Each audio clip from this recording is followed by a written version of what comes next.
Alright, asante sana maridadi. Na ikuwa hapa basi ni stara moja tena maridadi zaidi. Hapa bado tukiandamana na introduction. Ni stara moja tena hapa basi bila shaka pale kabambe zaidi. Na ikuwa ni kwenye mwanzo wa sinema, tunakuja kupata hapa basi bila shaka pale kuna jamaa fulani. Kuna jamaa fulani kwa jina hapa basi la Mu. Ala, na ambaye alikuwa basi anafanya stori zake, lakini rutikando kuna vitu zinaendelea. Mwanzo hapa basi bila shaka pale ni upande wa China, na ni sehemu na ambao Majapanese walikuwa wameamua ku take over. Check maneno. Sasa vita zimechacha, yako kwa msitu, lakini upande mwingine vita zimechacha. Mwanzo Majapanese wanataka ku take over hapa basi bila shaka pale China iwe nchi yao. Bado ni kwenye ruti za introduction. Sasa naye Mu anawindana hapa basi na nguruwe mwitu. Kumbe punde si punde alipita jamaa fulani kwa jina la John, ambaye ndege lake limepatwa na Majapanese. Ndege lake limepatwa na Majapanese. Mu akaruka, cheki. Ruka shtere kama hiyo shasha. Washalala. Mwanzo kalibu gongwa na hili ndege, cheki. Ndege likafanya masima sota. Walolo yaye. Ndege nimefanya masima sota hapa basi bila shaka para stara kama hiyo. Mu na yeye ndiye huyu alikuwa anawinda huyu nguruwe. Hakumwacha nguruwe mwitu, anataka kumsosi, anataka kumkura design ya chakula yule nguruwe mwitu shasha. Pigwa risasi. Karash. Nguruwe ndio hiyo anaiwinda iwe msosi. Mwanzo yeye anakaga kimansoro kule hapa basi bila shaka para kwa msitu, lakini kucheke kuna lile ndege, kuna jamaa anachomoka. Jina lake ule jamaa hapa basi ni John.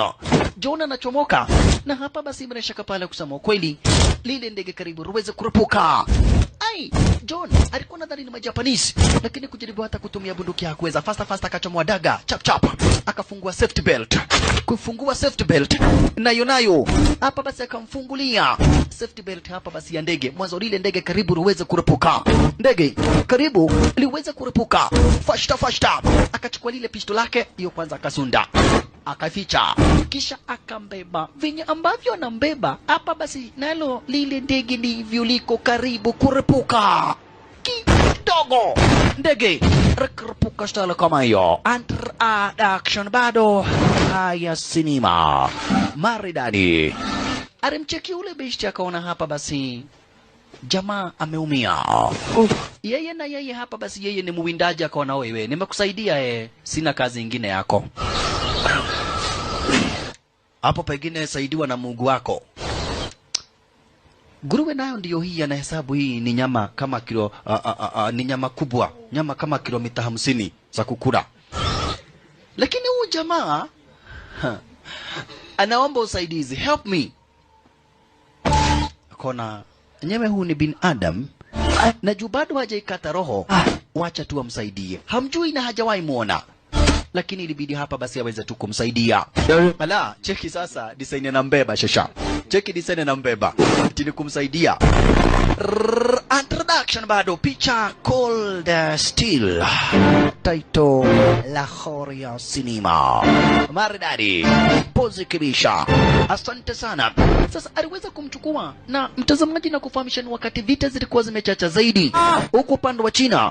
Mwanzo Japan inataka kuchukua hapa basi bila shaka pale China iwe nchi yao. Sasa Machinese wanapigana juu chini. Kuna kamanzi kingine hapa basi kwa jina la Lee mwenyewe naye ndiye huyu. Watu wanamtambua kama vile hapa basi Madam T. Mwanzo kazi yake huaga hapa basi ni kutengeneza sana hapa basi ukipenda chai. Alright. Aliweza kumsaidia. Mwanzo kwa lile camp ambapo manzi anatengeneza chai kuna marefugees wengi zaidi. Iko na maana watu wengi zaidi ambao wamekimbia vita. Mwanzo nyakati hizi sehemu hizi na sehemu kubwa upande wa China hapa basi bila shaka pale kuna vita. Machina wakijaribu kufukuza Majapanese nchini mwao. Unaona? Sasa hawa wengi ambao wamelala ara za nyao hizi, ikiwemo sasa huyu John mwenye ameletwa, hawa ni watu ambao ni wakimbizi. Watu na ambao wamekimbia vita, wamekimbilia usalama. Yani hapa ni kama kuna refugees camp. Sasa jamaa wetu hamjui huyu manzi. Ni vyenye hapa basi bila shaka pale ndipo watu wanakujaga kukuwa na vita. Watu wanakuja ara za nyao hizi. Ora. Alright. Ikawa ndivyo hivyo, hawajuani, Lee na Mu hawajuani. Lakini Lee ni huyu manzi, kazi yake ni kusaidia watu. Kazi yake ni kusaidia watu. Sasa alipatia jamaa wetu hapa basi biscuit. Jamaa kusikia ni tamu, akapora zingine. Inda, akasunda kwa mfuko. Wololo yaye. Biscuit sasa. Ala. Kisha nyakati za usiku ndio anakagua lile bunduki. Lile bunduki ambalo alilipora kutoka kwa John baada tu ya kumsaidia John. Kumbe kuna kipii. We! Ni nini unafanya kwa brageti peke yako? Akageuka. Kugeuka ile bunduki kaanguka. Cheki. Wena gushingao tumia. Sitaki watu wajue, marisasi ikamwagika. Sasa marisasi kumwagika, hapa basi John aliona. Ilibidi jamaa wetu hapa basi bila shaka pale mwanzo, huyu ndiye jamaa restaurant kwenye sinema huyu Mo. Ilibidi aweza kuchukua lile bunduki lake John ampelekee. Hiyo ni yako. Akamwambia unajua uliokuwa maisha yangu. Uliokuwa maisha yangu. Ili ni bunduki limetengenezwa hapa basi United States of America. Ni moja kati ya zile bunduki hapa basi za hali ya juu zaidi. Lakini ile kitu iko unaweza kaa nayo. But nikirudi wakati nitakuwa hapa sinarudi kwetu manyumbani uweze kuniregeshea hore bunduki langu. Akampa. Ala, elewa John anakumbuka vizuri zaidi, huyu jamaa aliweza kuokoa maisha yake. Huyu jamaa aliweza kuokoa maisha yake. Ni kitu ambacho hapa basi anakumbuka vizuri zaidi. Huko hapa basi alichukua bunduki basi. Kwanza akapiga neno hapa ni refugees camp. Watu akashindwa ni nini? Akawaambia poleni. Kama ni bunduki hata sisi tupatiwe. Kuna kipii mjuaji zaidi. Sasa asubuhi na mapema siku iliyoweza kufuata. Asubuhi na mapema siku iliyoweza kufuata alikuja kutrainiwa kutumia bunduki. Cheki. Mo alikuja kufunzwa kutumia bunduki. Kagua. Huku anaonyeshwa bunduki waga inatumiwa stara kama hii. Urengaji shabaha wake uko chini sana. Urengaji shabaha wake uko chini, lakini alifunzwa. Cheki.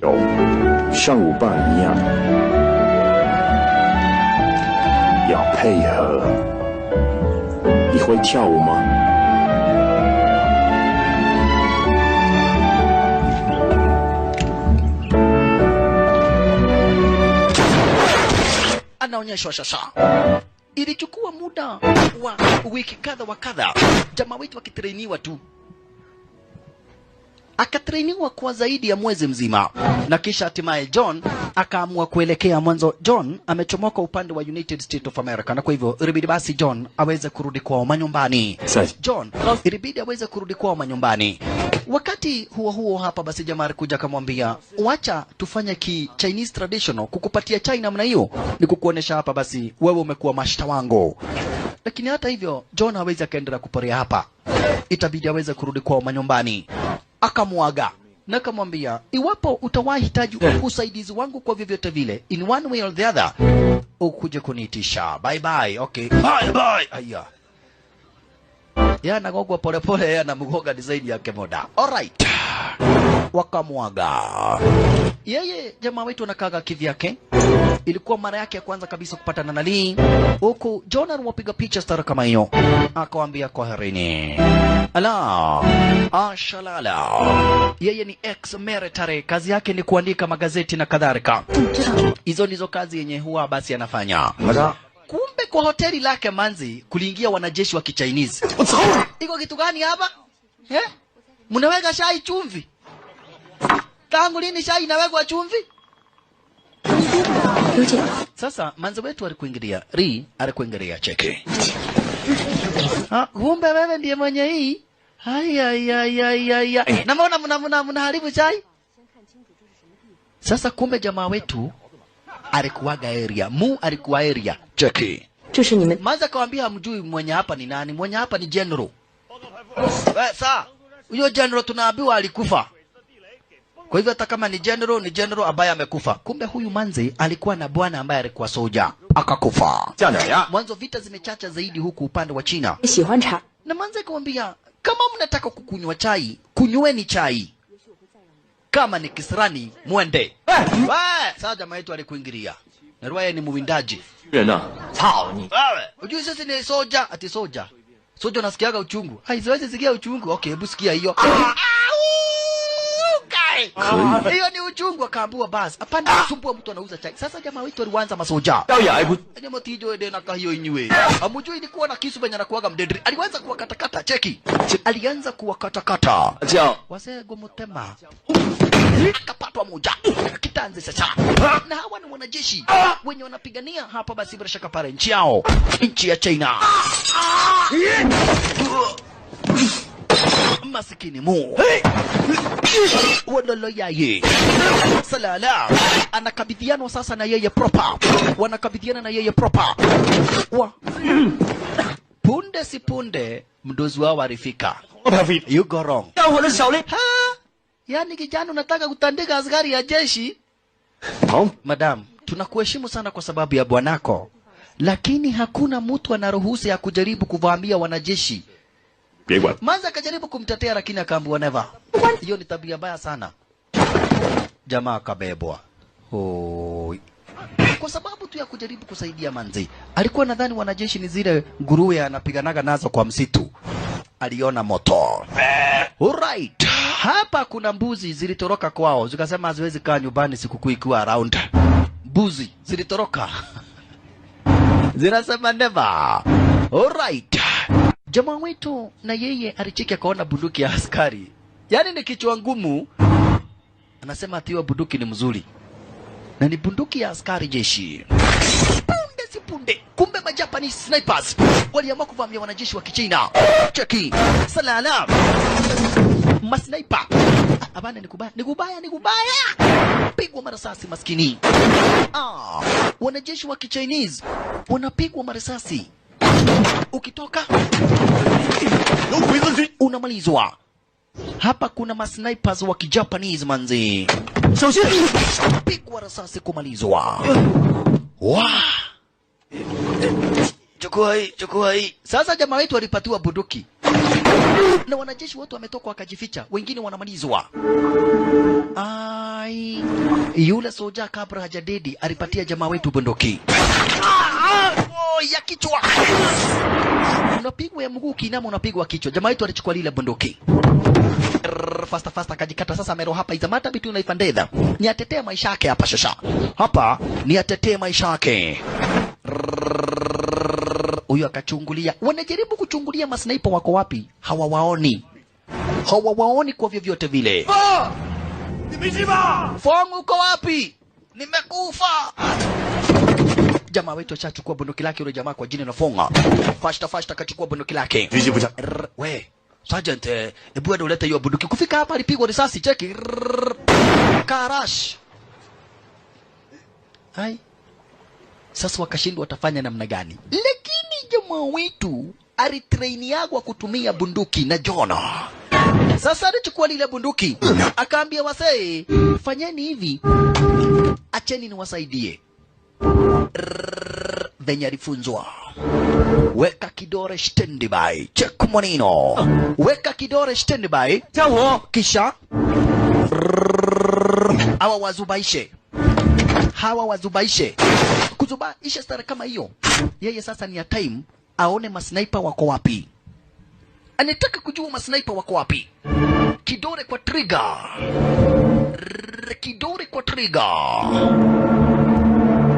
Venye tu walifunzango wa shasha.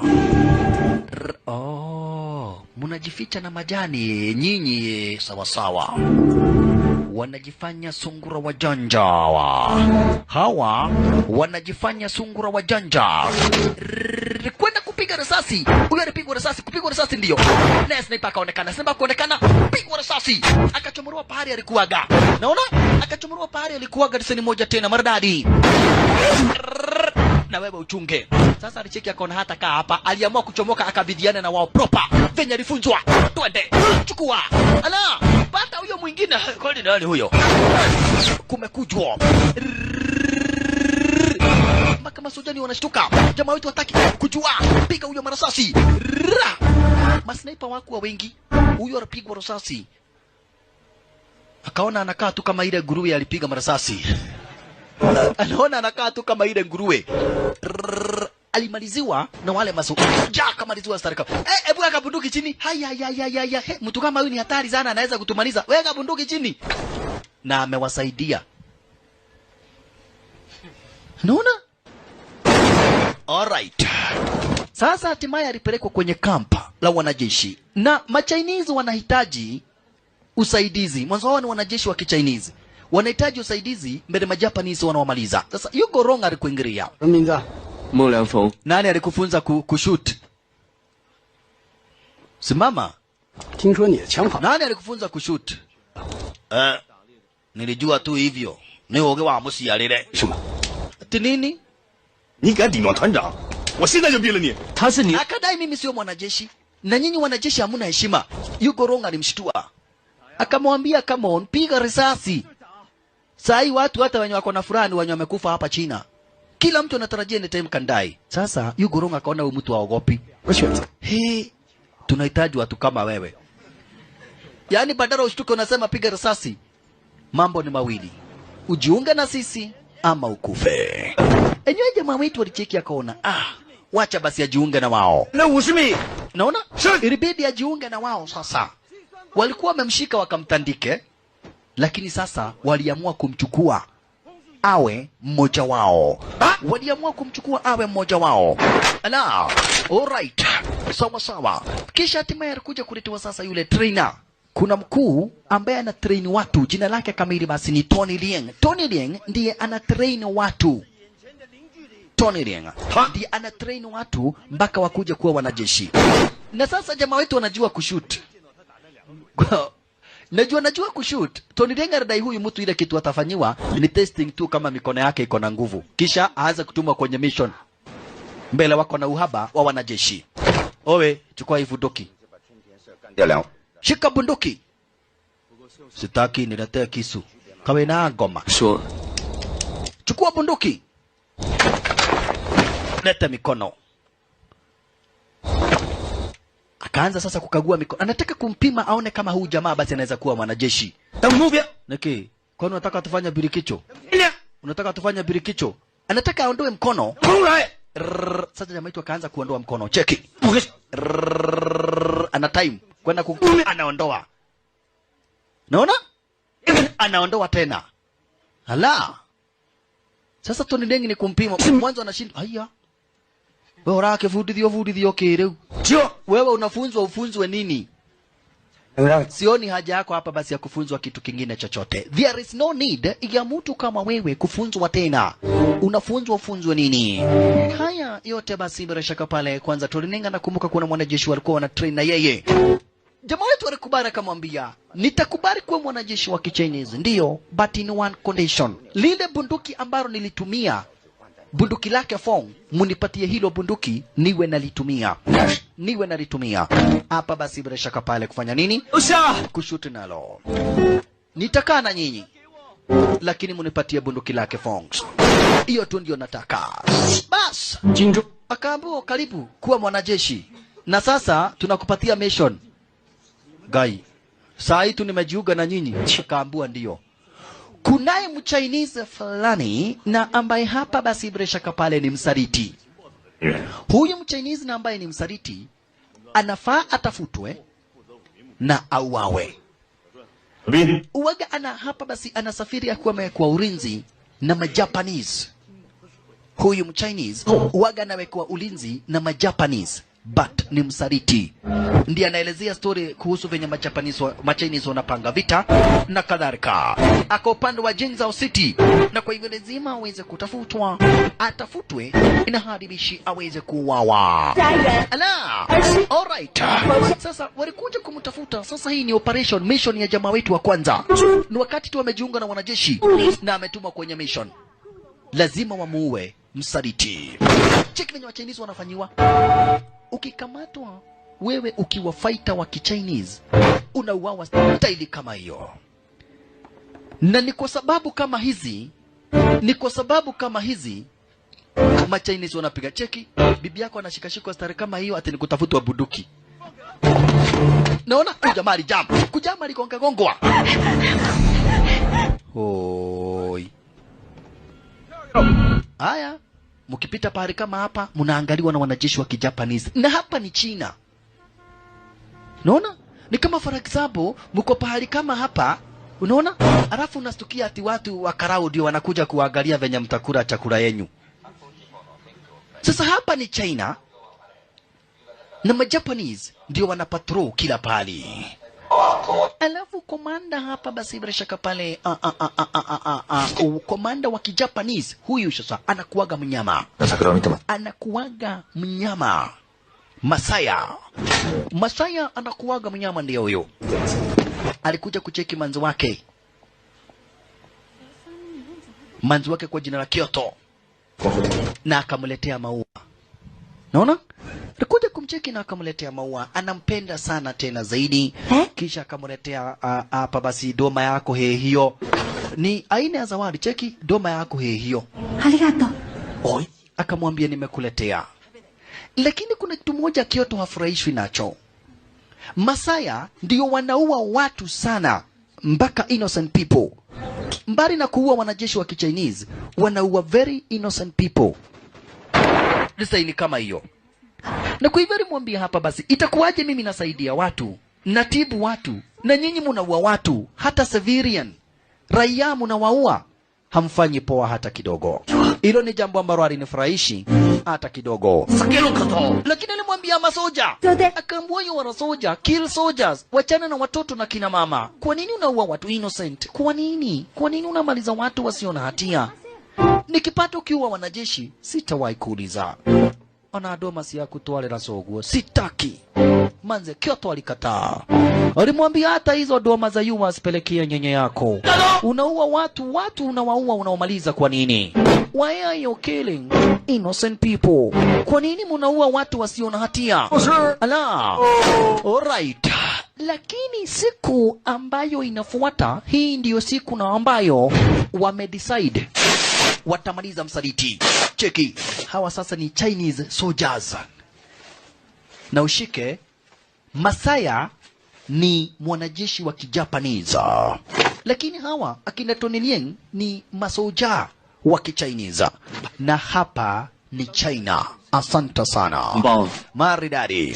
Sasa msaliti atafutwe au wawe. Jamaa wetu aliambu huyo mtu hata kama ni Mchinese, ni msaliti. Ni watu kama hawa wanasababisha kifo cha watoto wetu na Machinese wetu. Na hata kama ni Mchinese, hatufai kumhurumia. Mwanzo ataleta Majapanese kwetu, wataua watu wetu, wataua wazazi wetu, wataua hata watoto wetu. Kwa hivyo, huyu msaliti lazima auawe. Na wewe ndio unampiga marisasi. This is your first mission. Bado hujakuwa soja, wewe bado umeungana na sisi, but you have to kill somebody to be a soldier. You have to kill a soldier to be a soldier. Na kaambua sasa hakuna lingine, ni kujiweka standby. Alafu zile vitu watatumia kuhepa manzini baiskeli. Baiskeli zimekuwa hapa standby, watazitumia kuhepa. Na unaona masoja wa Kijapanese wanaendelea kuweka ulinzi. Masoja wa Kijapanese wanaendelea kuweka ulinzi. Hapa basi naye kina jamaa wetu Mu wakuwa na kina Tony Leung wamekuja basi wakachukua maposition. Huku wanaambiwa lazima waweze kukaa standby. Watachukua maposition nyakati za usiku. Watachukua maposition nyakati za usiku. Lakini asubuhi na mapema ndio watasababisha yale mauaji. Na kwa hivyo sasa ni kukaa standby, kutayarisha zile bunduki zao, kukesha wakiwa jicho hadi siku na asubuhi itakoweza kufuata. Tony Leung, kuna mwanajeshi anakumbukaga kila wakati akienda kuvuta sigara, anakumbuka kifo cha soja fulani alikuwaga beshte wake wa kiti cha kwanza. Ala, jamaa yetu naye akachukua kare ka biscuit Kenya aliiba. Ala, kwenda kuuma akasikia ka gai. No sio hii. Akaweka bunduki standby. Chunga. Aya, neka wacha. Biskuiti kaanguka. Kumbe ni mwanzake. Nikibarabara hii. Nilikuwa nimeenda na hapo kunyaba. Okay, sawa. Ni vizuri kunyaba bali na pahali watu walipo. Okay. Kini sasa umefanya biskuiti yangu imwagike. Kile ngwashe. Akapatiwa ngwashe ya sosi. Hata hivyo wanakaa chonjo, wanakaa standby. Na mtazamaji, nataka ujue hapa basi hawa ni watu ambao wanapigania uhuru wao. Mwanzo Majapanese walikuja hapo upande wa China, wakatake over China yote. Na ndio sababu Machinese wametengeneza vikosi tofauti vya kijeshi vya kupigana na wao. Usijari mwambie basi naona mtu kama mimi nimesoma sana. Nimesoma Kiingereza, Kifaransa na kadhalika. Lakini nimeamua kujiunga na wanajeshi wa kutetea haki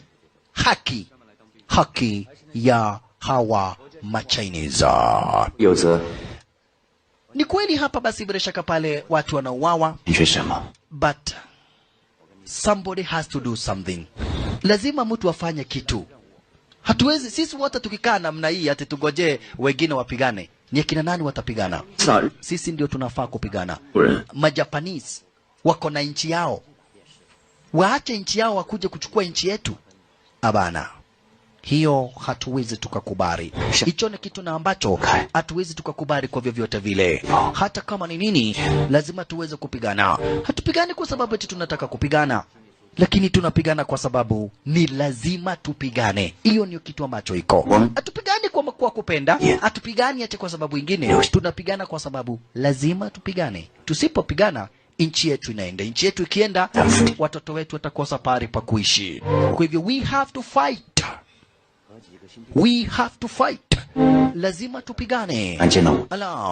Na kwa sasa kuna msaliti, lazima tumtafute na tumwangamize. Huyo msaliti lazima tumtafute na tumwangamize. Mu akafahamishwa. Okay. 我跟你讲，那个新兵蛋子就是我。 Akaambiwa hapa basi bila shaka pale wanahitaji ndiyo kutafuta mabibi wawe na watoto, lakini lazima watumie akili. Mtakaa na watoto wapi?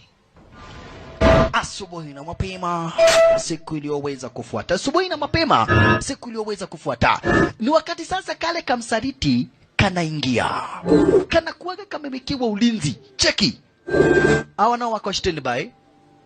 Msaliti anakuaga amewekewa ulinzi venye hujawaiona. Chunga sana Mu kudozi. Mu amekesha jicho wazi. Shh, kuku zinaambiwa zinyamaze. Why? Msaliti ndio huyo. Anaendaga chini ya ulinzi mkubwa kabisa. Ulinzi wa Japanese soldiers. Ala, ashalala. Check maneno. Anaenda chini ya ulinzi mkubwa zaidi. Wewe haya. Amedozi. Torodhi pio. Kuwa kabisa. Usigize kuwa kabisa. Na hilo hapa hakuna kuamushwa. Ukidozi shauri yako. Na jamaa wetu ndiye anafaa kupiga risasi. Ndiye akramba kidore. Asante sana. Maridadi. Kisha msaliti ndiye wanataka sasa. Ndiye huyo msaliti. Naona? Msaliti akaanza kusense danger. Hini kidraigwa madai hulita mai. Mbona nahisi tumbo imejaa maji? Wololo yaye. Ashalala. Kidogo akachungulia, akaona bunduki. Wasa ekerage kuogea kwa. Ndio ile kifo yangu. Pigwa risasi. Unaweza ona kifo yako. Alipigwa risasi sio mchezo. Jamaa wetu alimpiga risasi. Kai, nako kaigua gera. Akiua mtu anaona kama ni nguruwe. Yana uaga mtu anaona kama ni zile nguruwe. Akamalizia kabisa. Bash. Lakini sasa hali ya hatari imetangazwa. Sasa. Majapanese wamechokwa na wazimu kwenye territory zao. Msaliti ameuawa. Sasa ni kitanzi. Ni wafanye spidi sasa watoroke. Cheki. Lakini ile kumulikwa wamemulikwa. Ile kufuata kula na wewe. Ile kufuatwa wanafuatwa. Jamaa wetu akatupa bunduki na kisha fast sasa kuchukua maposition. Sasa hapa ni Umingchi Lalo. Ala, hapa ni umenchila no sasa. Mwanzo masoja wa Kijapanese wanawafuata kuwafuata. Kitanze shasha. Kitanze shasha. Wa walolo yaye. Ashalala. Jamaa wetu masoja wa Kichinese ni wapelekwa mbio mbio. Masoja wa Kichinese ni wapelekwa mbio mbio. Ruka fanya speedi bana. Sasa venye ambavyo nangojewa ruke, masoja wanashambulia. Cheki ndio hawa sasa. Masoja wa Japanese ndio hawa. Alalalalala. Masoja wanakuja mbio mbio. Hey. Masoja wanakuja mbio mbio cheki. Kula risasi wewe. Jamaa wetu teremuka wa. Naelewa bidhaa zao na vitu ambazo wanafaa kutumia kuchomoka ni zile baiskeli. Uniambia baiskeli zitawatoa huku lini? Walalalalala. Komanda alikuja kuitwa Masaya. Mgubo unalala? Wanataka niamuke. Akaambiwa amuka bana, kumeharibika. Huyu na yeye sasa upande wa urengaji shabaha ni wazimu. Masaya upande wa urengaji shabaha ni wazimu. Alichukua bunduki lake kisha ni wazimu. Akaanza kupiga sasa Machinese marasasi. Machinese ni kuhepa. Cheki. Sniper wazimu. Masaya ni wazimu. Hapa sasa ni mbio mbio.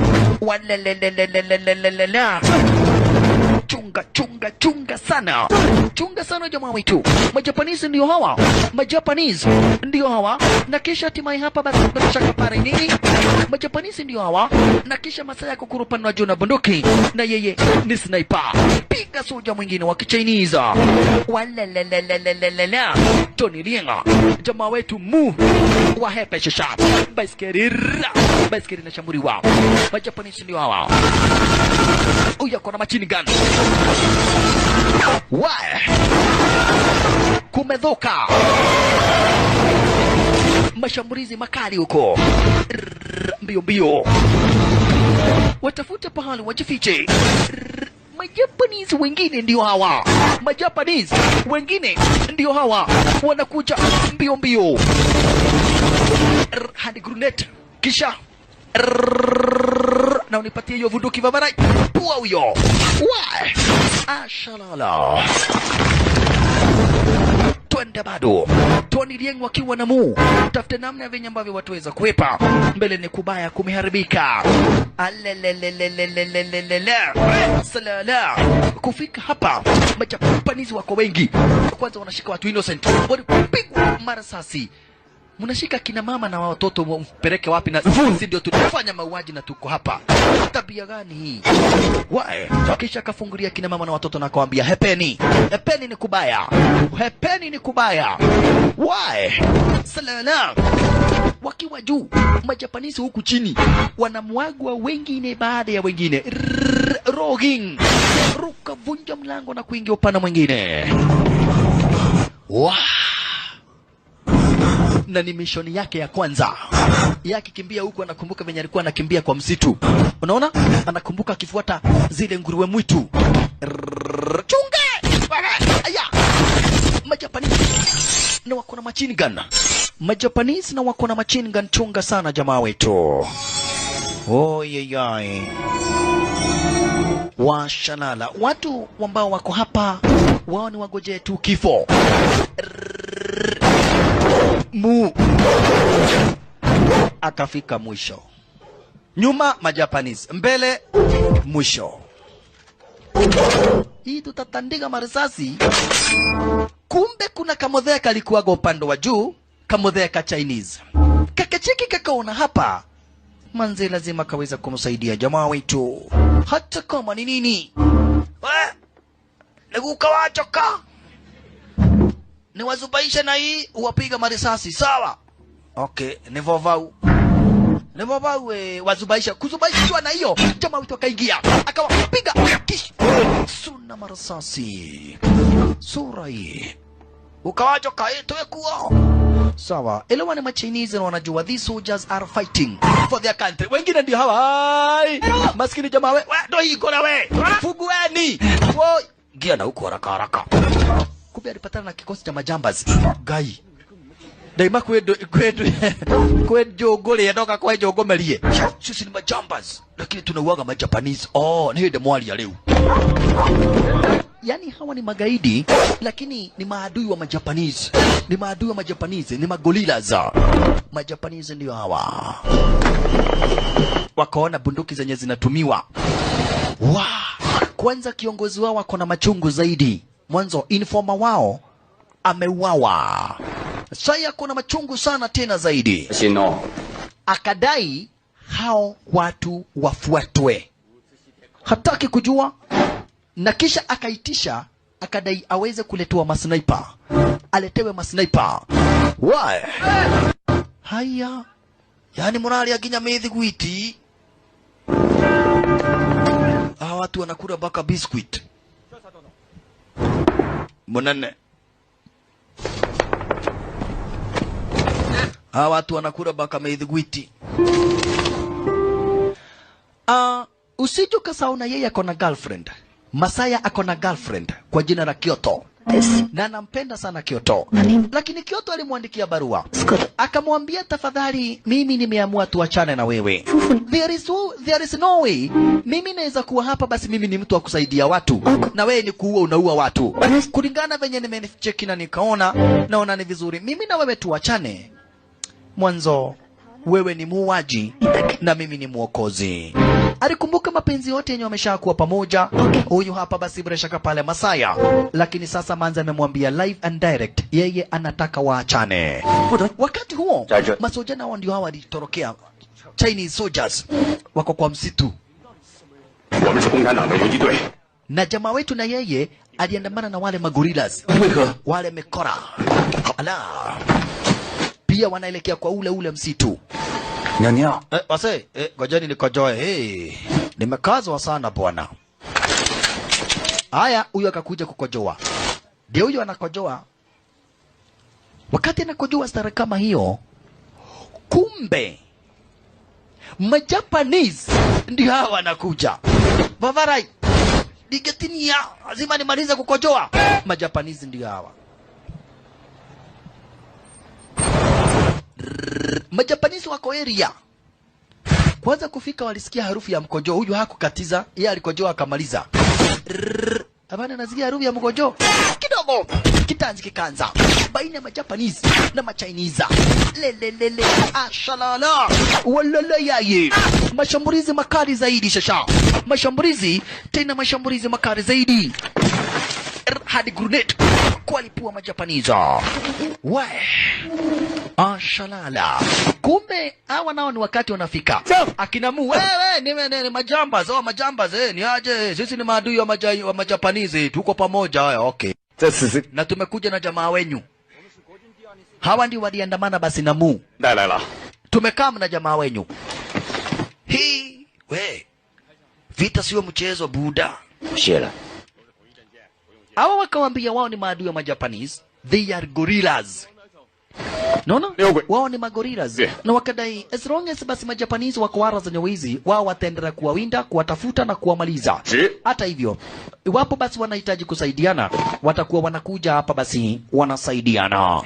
Ala, watakuwa wana help each other. Na jamaa wetu akaambiwa sasa, karibu umekuwa mwanajeshi, gai. Hivi ndio mtu anakaribishagwa? Bavarai. Mtu anakaribishagwa namna hiyo. Sasa umekuwa wa hii brotherhood ya wanajeshi wa Kichinese. Hii kaini nandi girara itaguthita mudui. Niki ndio kigua te mtu unagoga mtu na mwambia welcome to the brotherhood, hata wewe welcome. Karibu sana Vavarai. Karibu msio wa jeshi. Hivyo ndivyo kunaenda. Alright. Sawa. Wakati huo basi na Yugorong mwanzo yeye ndiye komanda haswa wa hichi kikosi cha Chinese soldiers, alikuja kuwapatia mamlaka. Kama ulikuwa kofro unafanywa sergeant. Vivyo hivyo walikuja kuongezwa mamlaka. Mpaka jamaa wetu mwanzo tayari already ameweza kuua mtu. Ameweza kupiga mtu marasasi akamuua. Na kwa hivyo aliweza kuongezwa mamlaka na akaweza kufahamishwa nao he is a soldier nao. Sasa ameruhusiwa na amekubalishwa rasmi kuwa mwanajeshi wa hichi kikosi cha Chinese forces. Hata hivyo wakiwa kwa camp wanaandikiwa barua. Kumbe yule manze kwa jina la Lee alimuandikia barua. Bavarai, mimi sijui kusoma Kizungu, nisomee. 你来我班的学校上课吧。 Sasa kuna jamaa fulani hapa basi amesoma, alikuja kumsomea nini? Alikuja kumsomea barua. Akamwambia Bavarai, wewe ndio unaitwa Mu Liangfeng. Okay, umeandikiwa barua. 神枪手，你 Hii barua imeandikwa kwako wewe Mu Liangfeng. 原来是你。 Na inasema hivi. 我怎么 Huyu manze wa chai Lee amepata habari umeshajiunga na wanajeshi. Amepata habari wewe umekuwa ukisaidia watu sana. Inakaa amekupenda. Ai, umeangukia dem. Kirai, hapana. Hakuna mtu akuagi na dem. So we kama umpata dem ni vizuri. Liu Yan? Akamuuliza huyu mwanza anaitwa nani? Akamwambia anaitwa Liu Yan, ni dem tu. Ni wakati tulipatana juzi. Na mbona nakuandikia barua kama mshapendana? Ushamfanyisha mtihani? Sasa yeye haelewi mtihani ni nini. Ujui mtihani demo anafanyisha kwa mtihani gani? Ya math ama ya nini ya science. Kabua wacha ufara wewe. Lazima ukuwa na demo ujue kufanyisha demo mtihani. 他在家里也炮火连天。 Huko ni vita, mkipatana na yeye, 满天。 jaribu kumfanyisha mtihani. Wewe ungemwelezea mtihani ni nini? Kigelio kigelio. Kile hata craft yeo. Atili odoke. Aisuru, sasa jamaa wetu kufika hapa. Amekuwa watu wamemheshimu sana. Mwanzo wamepata habari venye amekuwa the best sniper. Mpaka babu yao alitoka kaji akakuja huku. Babu yao sasa. Nasikia umekuwa soja. Yeye. Uka. 爸，孙子上前线保卫家园。 Ya, babu yako alikuja huku baada ya kupata habari vyenye ambavyo umekuwa soja mzuri. Tukamkaribisha. 这是我打鬼子的赏钱。 Guka nimekuja na pesa. 子弹 Akamwambia unajua, maana manatadhi. Kai. Watoto wakasema hiyo si biskuti mingi zaidi. Lakini kumbe babu yake hakuwa anataka jamaa kuja kuwa soja. Kisa na maana anajua so many people wenye wamekufa. 为什么你就告诉我，能保家卫国才是真汉子？ 那是我跟你爹说的，他跟你娘参加了共产党的游击队。 Akamwambia hapa basi bila shaka pana mimi najua watu wengi zaidi ambao wamejiunga hata na magorilas wakakufa. Kwa nini wamwe kujiunga na kikosi cha wanajeshi? You will die. Lakini alimwambia eti better nikufe nikupiganie nchi yangu. 那什么才是时候？风铃豆都快没了。 Babu yake alimwambia shut up, tumia. Nilikuwa nataka uishi kwa msitu, ukuwinda nguruwe. At least ungekaa na amani. At least ungekaa na amani. Lakini na alichoma pesa. Nyewe tuguka wakati mwingine unaweza chidwa tunakuaga namna gani. Imagine anachoma pesa. Lakini haisuru. Liabu ile kitu mzuri nimeona umefanya. Kuna demo alikuwa hapa akakuletea nini? Akakuletea hiyo bunduki. Kumbe yule manze kwa jina la Liu aliweza kumletea nini? Bunduki. Na hii bunduki ililetwa na nani? Ililetwa na John. Yule rafiki yake John ndiye alipelekea manze ile bunduki. Yule manze wa chai. Lakini babu yake alimwambia, uenda watu wakakusifu sana. Uenda watu wakakushangilia kwa sababu wewe ni mwanajeshi na unaokoa maisha yao, lakini ukweli ni kuwa ujichunge. Soldiers die every day. Jamaa wetu wakati narudi kwa kampa akaona hapana. Sinipitia kwa ule manzo wa chai. Eni. Ya, naomba akagara kuo ala. Akaamua kupitia huko. Maridari. Asante sana. Ala. Ile bunduki liletwa huyu manze akatumana hapa jamaa wetu akapatiwa. Sasa kufika. Homo大哥是你。 Mu. Nataka nini? Nataka mwenye hapa. 再说你这个神枪手。 Akafahamishwa basi manze ataitwa faster. 你先坐，我请刘姐下来。 Mr. Liu ama Madam Liu aweza kuitwa speedy. Madam Liu aliweza kuitwa, yeye anasaidia watu ambao wametorokea vita, refugees. Kwanza kuona jamaa wetu wamekuwa soja, alianza kukumbuka bwanake. Mwanzo huyu mama na yeye alikuwa na bwana ambaye alikuwa mwanajeshi, akakufa kwa vita. Kwa hivyo ameamua kuwa mwanajeshi. Manzi alienjoy. Mwanzo wakati kuna vita stara kama hii, kujitolea kuwa mwanajeshi ni kitu muhimu sana tena zaidi. Ulilazimishwa ama ni kwa hiari? Akamwambia ni kwa hiari yangu. Kwa sababu vita zinaendelea na vita zikitokea lazima wanaume wajitolee. Lazima kuonekana maheroes kama mimi. Manzi alifurahia zaidi. Na akamwambia Manzi, unakaa vizuri sana. Unakaa vizuri sana na uniform. Otherwise karibu chai. Akaribishwa chai ya Turugi. Ki-Chinese kupea mtu chai ya Turugi ni kitu mzuri sana. Unaona? Halafu unapatiwa na kakombe kengine, ukiweka ulimi chai inaisha. Unaona? Hivyo ndivyo hapa basi bila shaka pale aliweza kufanyiwa. Hata hivyo alikunywa kale kachai. Utira mwaga takana idadi. Hakuna kitu kama madazi. Sasa madazi ukiletea utapata chai iliisha. Why? 我叫人给你捎了一封信。也收到了，好信。 Na jamaa wetu anafurahia zaidi ya kuwa hapa kwa huyu Manzi. Ala, hata hivyo aliona kunanyesha akajifanya anataka kwenda. Niye diagethie. Kwani unaenda na mvua? No, jule ilo todo le ule goge komako. Na ni plan anataka kulala huku. Manzi akamwambia wewe na mvua. Lakini jule ilo tu wacha tu ninyeshewe tu mara moja.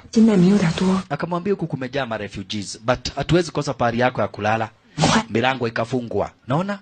Nikiadhie tu na abura we. Akaambia hakuna haja we lala. Niki. Haya. Kakuja akaona picha ya nani? Picha ya aliyekuwaga bwanake huyu Manzi. Okay, utalala chini juu, unajua hapa sio kwenyu. Okay. Jamaa wetu akadoza. Jamaa wetu akalala yani. Alright. Lakini kidogo analala na anachungulia pale yule Manzi alipo. Cheki tabia. Anachungulia.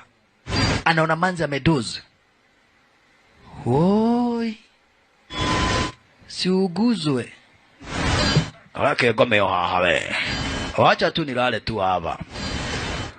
Manzi alikuwaga na bwanake alikuwa mwanajeshi, lakini akapigwa marasasi akatambarizwa. Asubuhi na mapema jamaa wetu hapa basi ni wakati anakuja kuamka. Alipata amewekewa kamziki kazuri sana tena zaidi.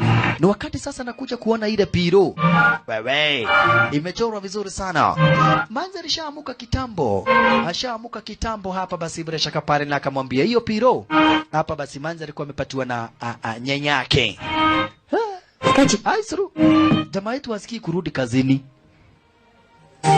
Baka milango inafunguliwa na madirisha zinatolewa curtain. Nikokeira modo.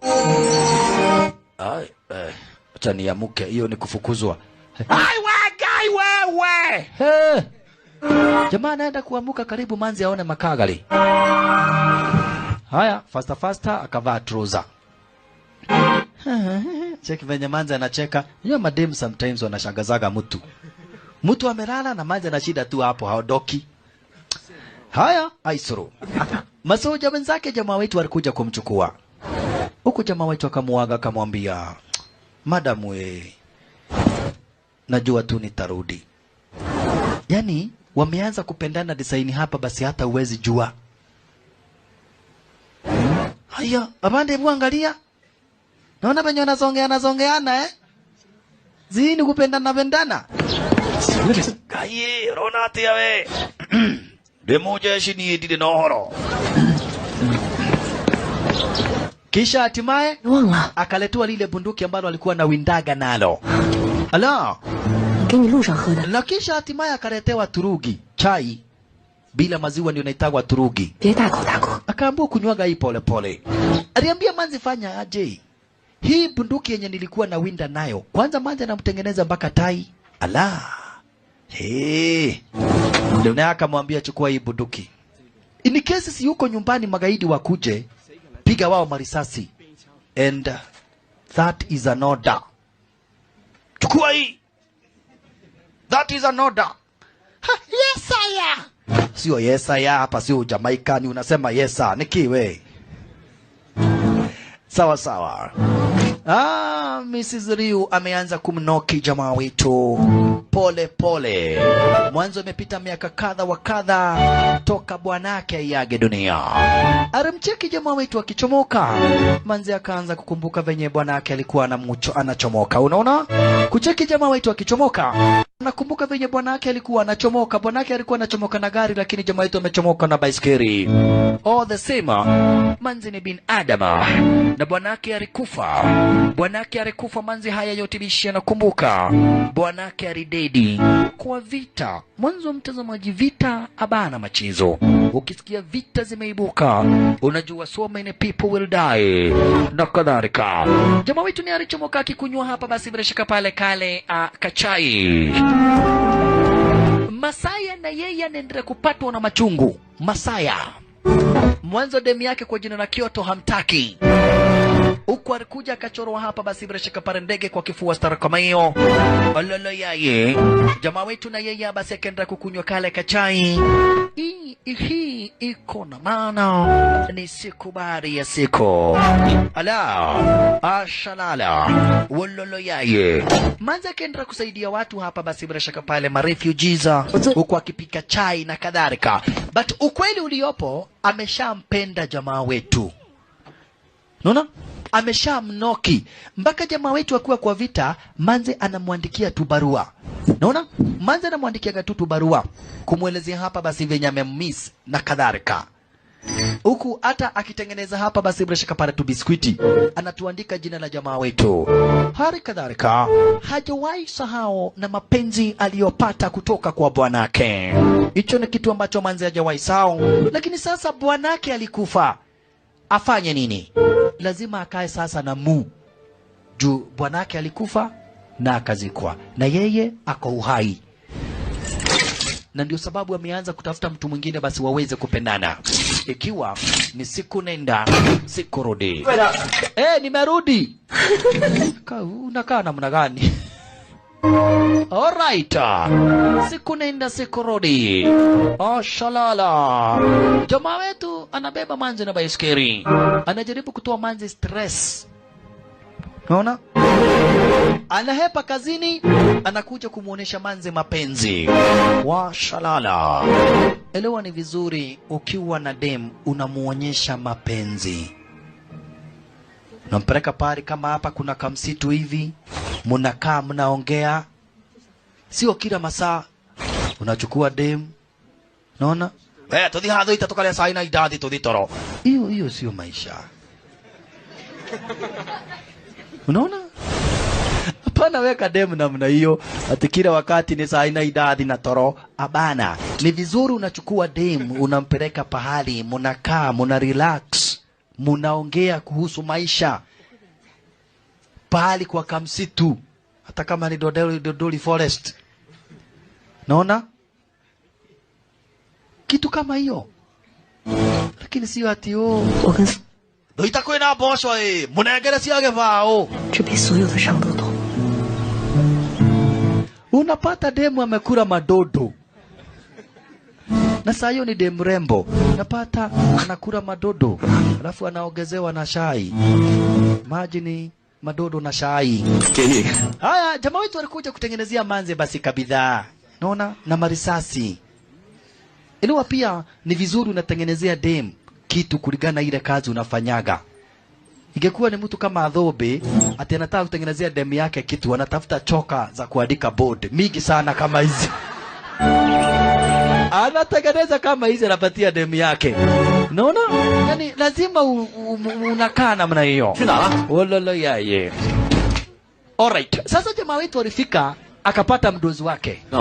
Umetoka wapi? Kucheki dem, kucheki dem. Kwani ulisahau wewe ni mwanajeshi? Umesahau wewe ni mwanajeshi? Ukiwa mwanajeshi unasahau na mambo ya watoto, madem, mapenzi na nini. Hizo zote unasahau. Lazima usahau na kila kitu juu you are a soldier. Na wewe ni mwanajeshi. Mwanajeshi ni kama karatasi kitu bure. Haufai kuwa na mapenzi, sawa? Sura hii. pana kadi saini unataka kukati mapenzi saa ngapi and you are a soldier. Ala, siku nenda siku rudi. Jamaa wetu akuwa kwenye mission anakumbukaga tu wakati alikuwa na winda, sometimes hata ana miss, anadai heri angekuwa tu kule kwa nguruwe anaziwinda. Manzi wake na yeye tu zawadi akipatiwa anatuweka kwa nyumba. Hata wakiwa mbali bado wanapendana. Hata wakiwa mbali bado wanapendana. Ashalala. Na manzi bado anamwandikia barua anamwambia woye, watu bado wanauawa, Majapanese bado wanaua watu. Wanawaua stare moja ya unyama zaidi.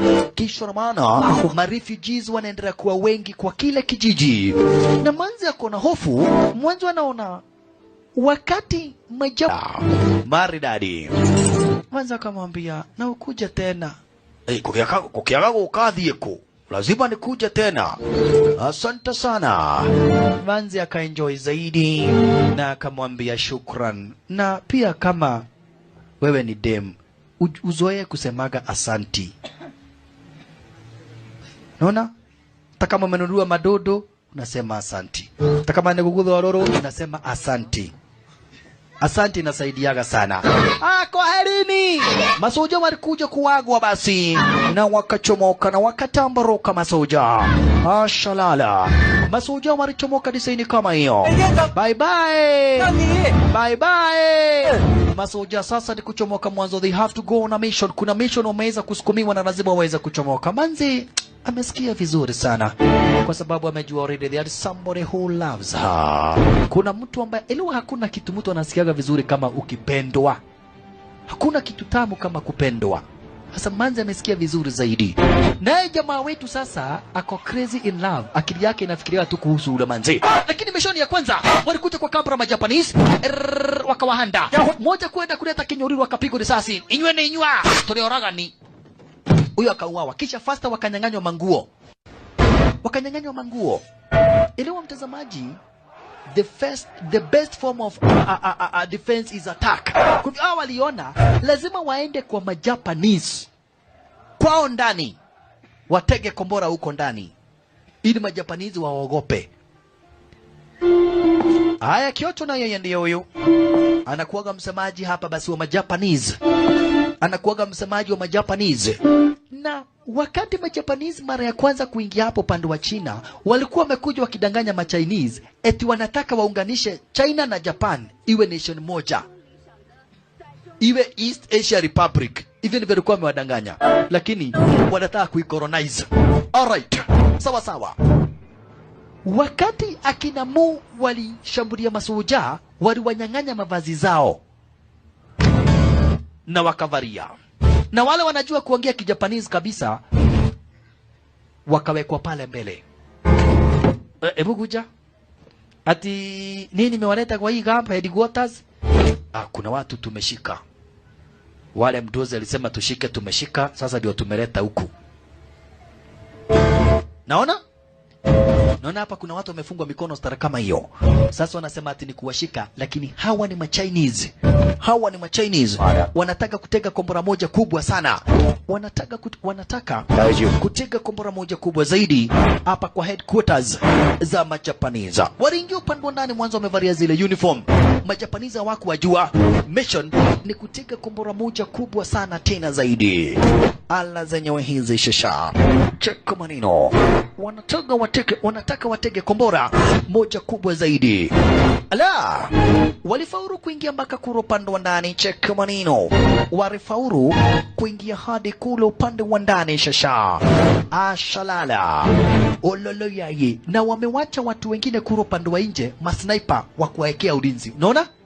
Ma-Chinese wamewacha masniper kule upande wa nje waweze kuweka ulinzi.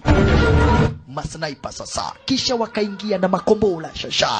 Kisha wakakuingilia na makombora shasha. Walala yaye.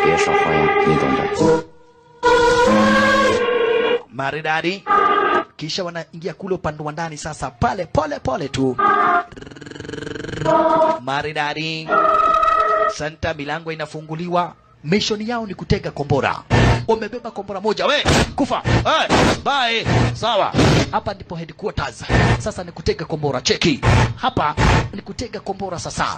Unajua kitega kombora ara za nyoizi watakuwa wamefanya jambo moja basi bila shaka pale muhimu zaidi. Kombora ndilo hilo. Limewekwa standby. Bash.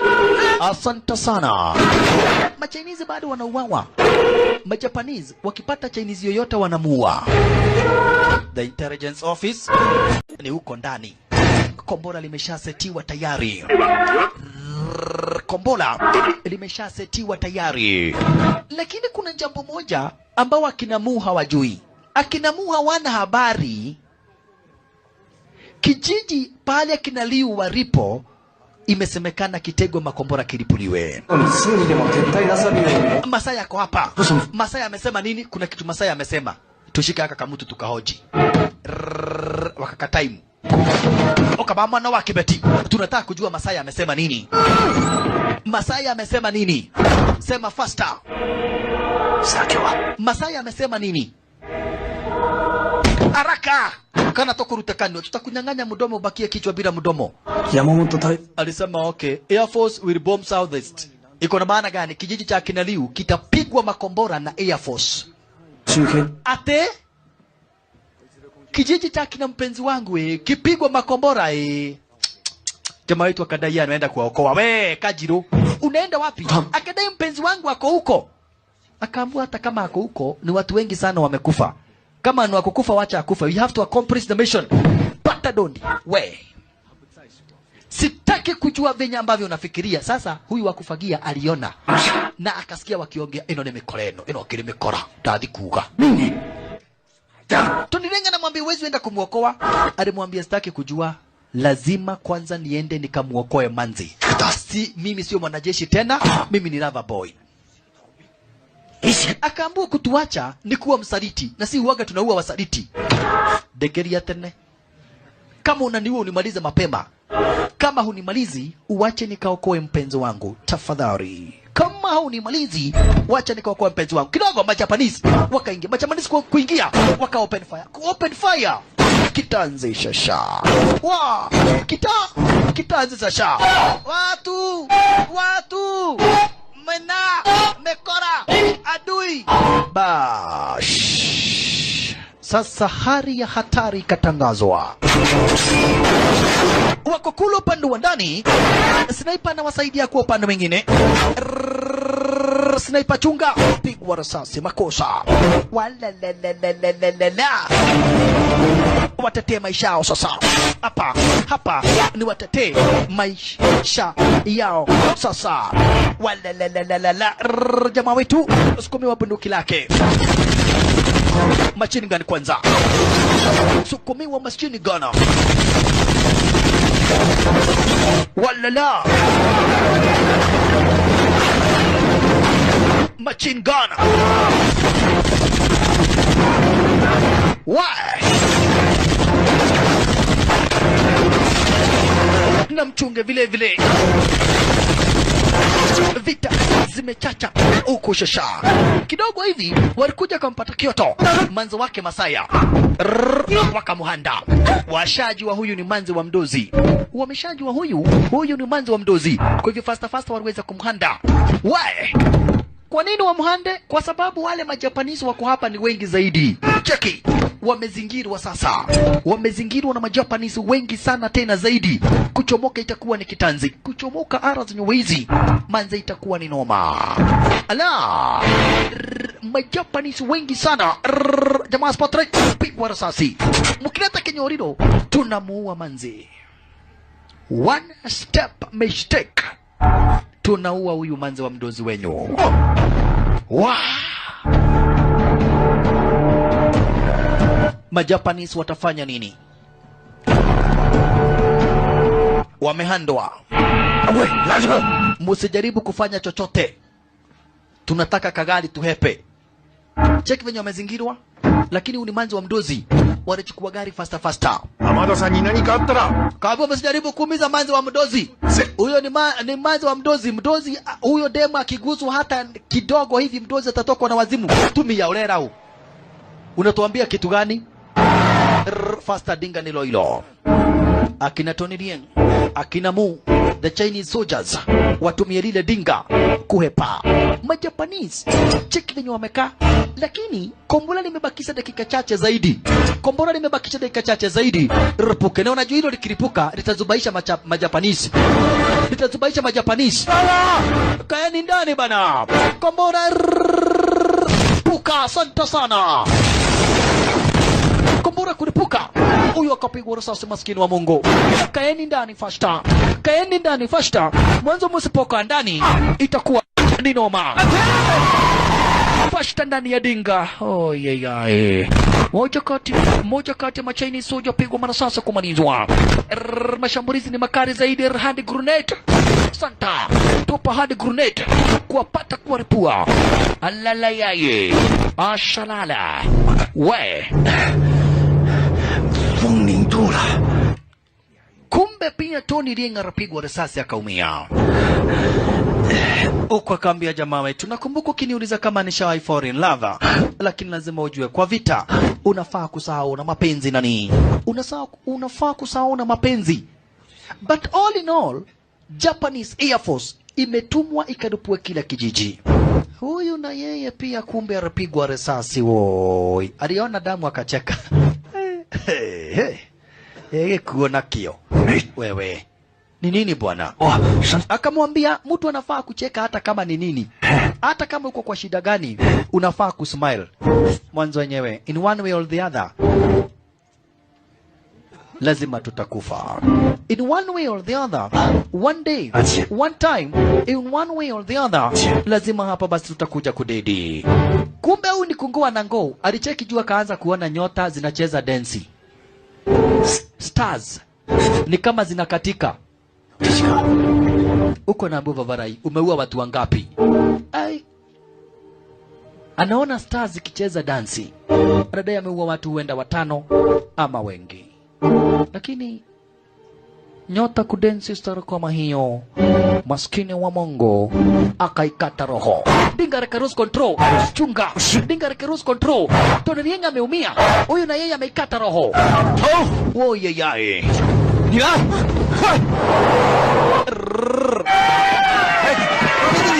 Majapanese na wao ni kufuata sasa. Majapanese wafuate. Dinga cruise control na rondeloini. Watafanya nini? Ai, tutafanya nini sasa? Kumbe maskini mwanzo wetu Ryu akiwa amerelax stara kama hiyo, na watu sasa niwaambie kwa kile kijiji wa hepe. Mwanzo already Majapanese wako tayari kuripua lile kijiji ama kile kijiji. Hapa basi bila shaka pale ikasemekana nini? Cheki kwanza manze. Karibu apigwe risasi, lakini yakaona hapana. Badala ya kumpiga marasasi wacha mteke nyara. Huko watu kwa kijiji wanaambiwa chomokeni muishie. Watu kwa kijiji wanaambiwa tokeni muishie. Mwanzo hiki kijiji kitakuja kulipuliwa. Hicho kijiji kitakuja kulipuliwa.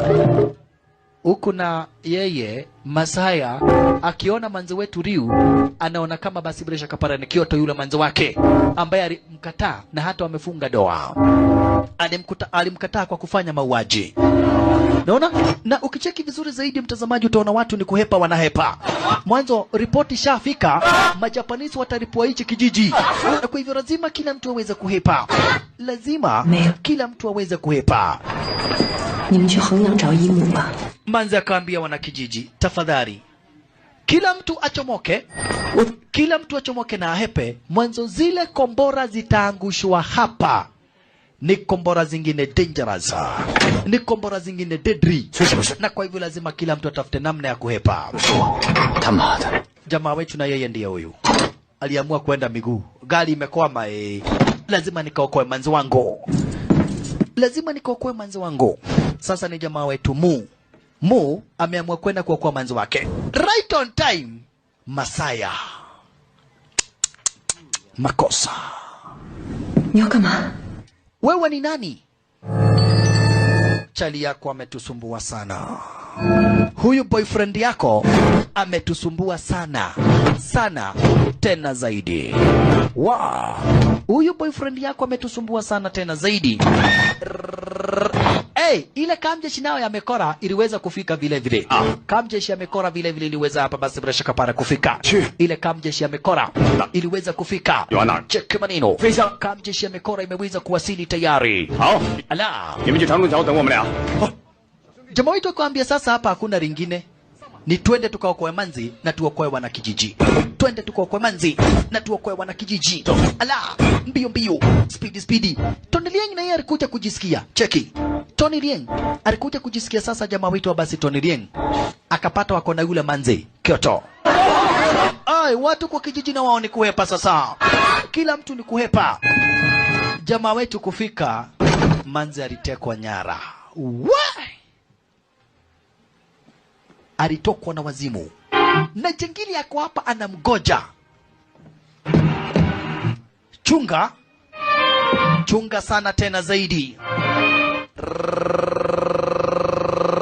Chunga jangili ako hapa na ako na machungu na wewe. Manzari tekwa nyara tayari.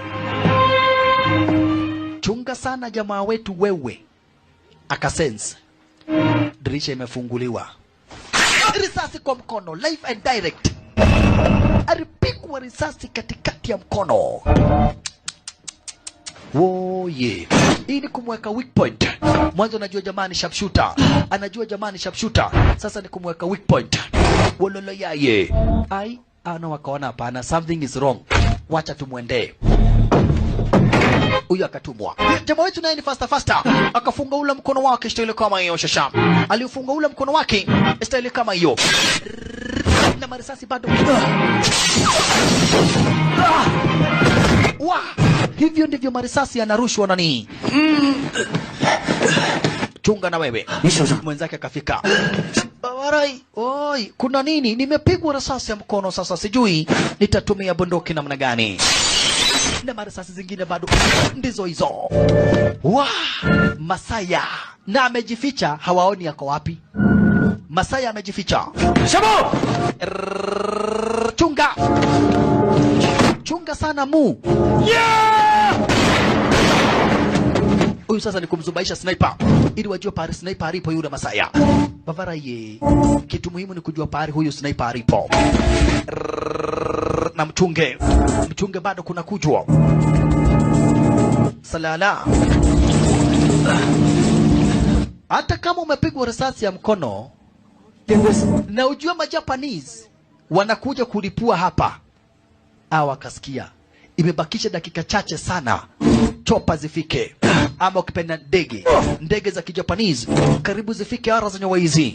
Ndege za Kijapanese karibu zifike ara za nyawa hizi. Chungeni le ndizo hizo.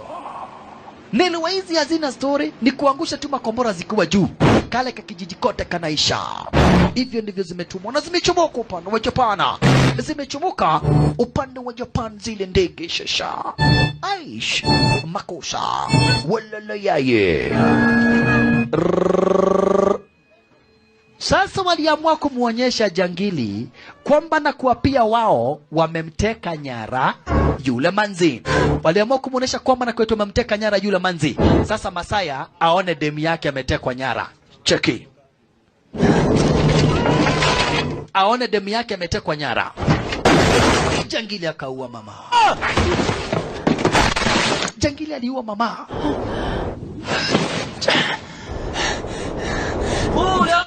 Huyo mama ameuawa ni Mchinese. Sasa Kyoto aripitishwa ara zenye waizi na akina Tony Lieng. Wewe uko na Liu na sisi tuko na manze wako. Huyu ni Liu. Sasa jangili aonyeshwa manze wake. Jamaa wetu akamkumbuka.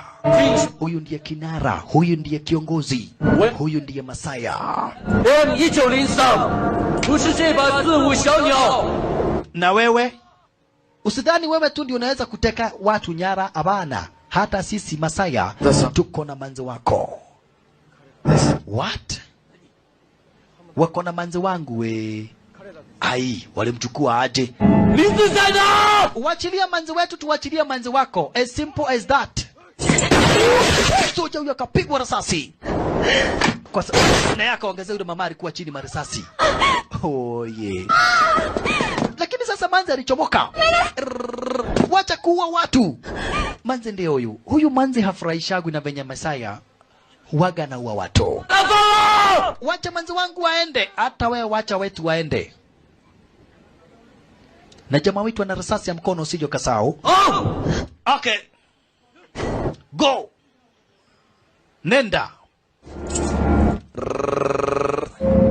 Asante sana. Maridadi. Pose kibisha. Jamaa wetu bunduki ameshikilia mkononi. Wingala. Wabadilishane mamanze sasa. Jangili apatiwa manze wake. Naye apatiane manze. Apatiane Liu. Na mchunge kuna sniper. Na wacha sniper. Mchunge ndege ziko karibu kufika na zikifika zinaanza kuangusha makombora. Manze ishia. Sniper ako standby. Jangili na yeye ndiye huyu. My dear. Ndege ndizo hizo. Ndege ni wakati zinafika na Manze akaziona. Na hazitaki kujua. Ziliambiwa ziangusha makombora ziue watu. Sasa nikukuja tu na kuangusha makombora. Hazitaki kujua. Kwanza masisi CP, matriple CP. Manze akachukuliwa. Jaribu kupiga marasasi. Akaruka kapigwa risasi. Salala. Manze hataki kuona watu wakiuawa. Makombora nazo ndizo hizi. Kwanza makombora kubwa kubwa. Matriple CP zinaangushwa. Salala. Matriple CP. Yani makombora zingine dedri zinachiliwa style kama hiyo shasha. Makosa. Cheki makombora. Wala la. Kama hiyo inakuja kuharibu nyumba. Hiyo kwanza ilikoma. Zingine ndizo hizo. Cheki. Ni Air Force ya Japana. Mission ni kuja kulipua. Hakuna hadithi mingi. Kufika na kulipua. Hiyo ndio ilikuwa mission yao. Cheki makombora kama hilo. Ripua. Kama hawa wanakijiji hawangekuwa wamechomoka, Manze wangeuawa na hizi makombora style kama hiyo. Cheki, hivi ndivyo Majapanese wanafanyia Machinese. Mbele, kama kina mama na wazee na watoto hawangekuwa wamechomoka kwa hiji kijiji, imagine design wangededishwa na zile makombora. Ololo yaye. Shalala. Huyu na yeye kulingana venye alipatwa alianza kukumbuka akiwa mwalimu. Yani unagogo nakumbuka wakati wa zamani ulikuwa mwalimu. Anakumbuka walimu wote waligoma, yeye akabakia kuwa hajagoma. Akaendelea kufunza wanafunzi. Akaona wachane basi bila shaka pale na kazi ya walimu, ajiunge na kazi ya wanajeshi ili atetee na apiganie nchi yake. Sasa nchi yake ndiyo hii. Inafanywa stara kama hii na kina Masaya. Ala. Masaya kumbe hakumalizwa na kombora, aliamuka ndiye huyu. Anataka demu yake.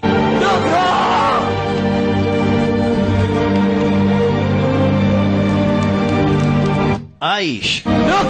Uko wapi? Akapata kipi. Akainywe mwaki na goboki ya goko. Mogera ya damogesoga. Kipi kimekasirika zaidi. Kwa nini hao watu wakuja kuharibu Manze nchi yao stara kama hii? Aish. Kumbe jamaa wetu na yeye aliruka, pahali aliruka. Na kulingana na ule mripuko akaingiwa na moshi kwa macho. Jamaa wetu Mu sasa anashindwa kutazama. Manze naye ni wakati anajisikia. Ryu ni wakati anajisikia. Alala yaye.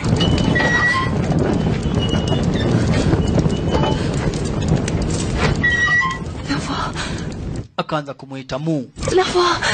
Liu Liangfeng, Mu Liangfeng. Meko. Wako wapi? Kumbe hawezi kutazama. Manze naye kuna chuma imemlalia.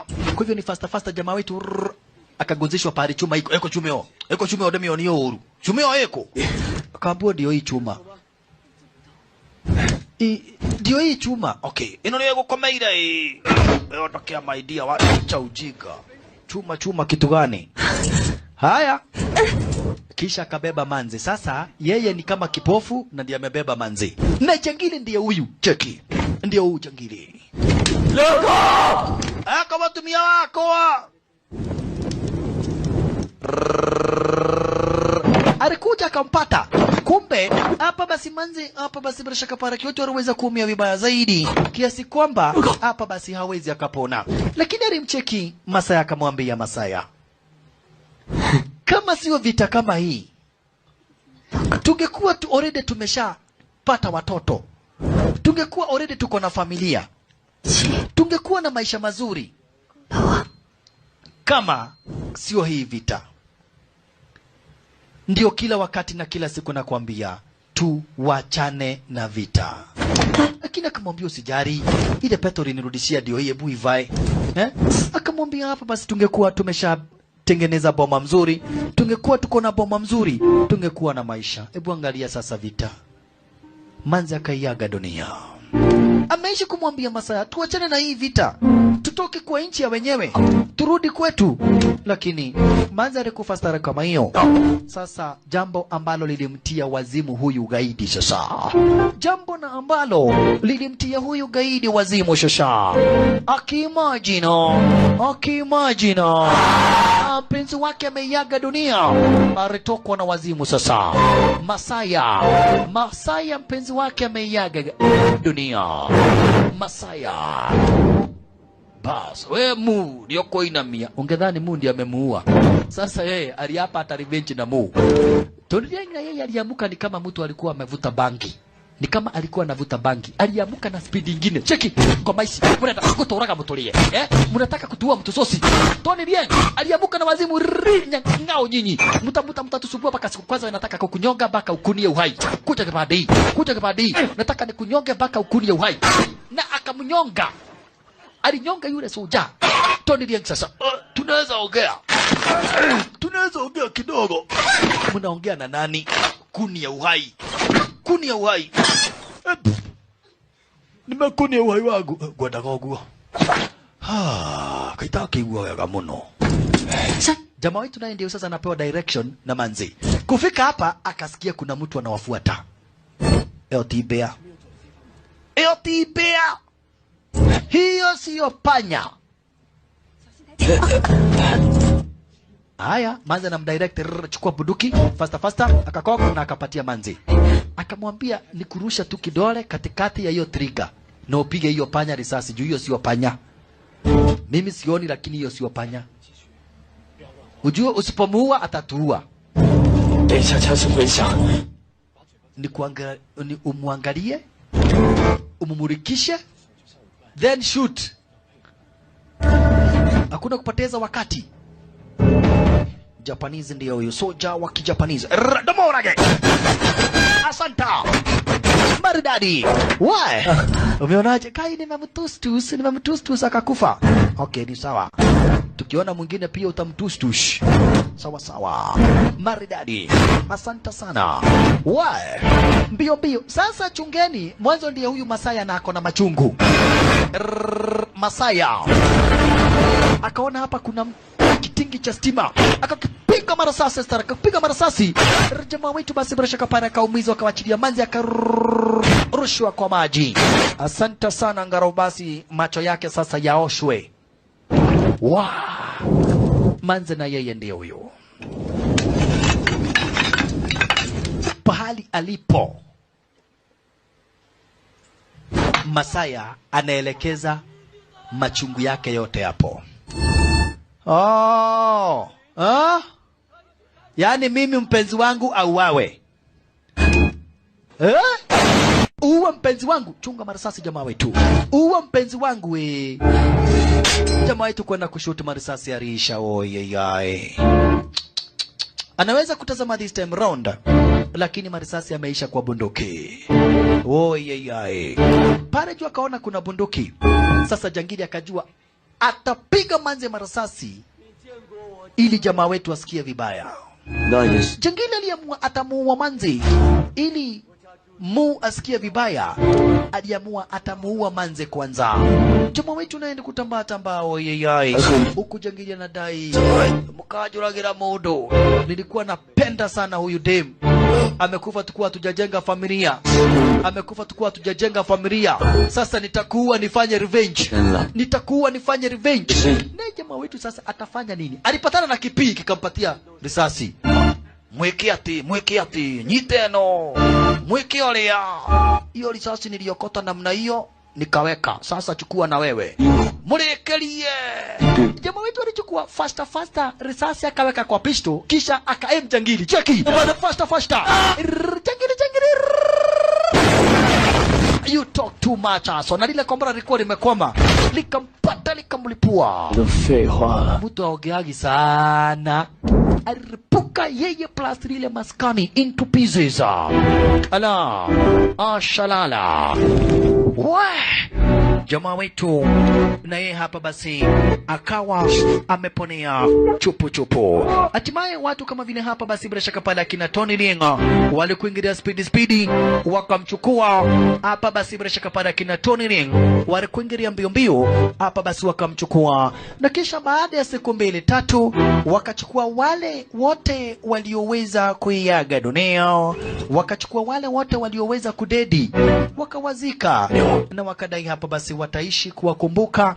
Mwanzo hapa basi bila shaka pale ni watu ambao waliweza kupigana. Kati ya watu waliweza kubakia ni ikiwemo Mu, ikiwemo mwanzo wetu wa Basireo, Arkadara Bishi na jamaa wetu Tony Lienga.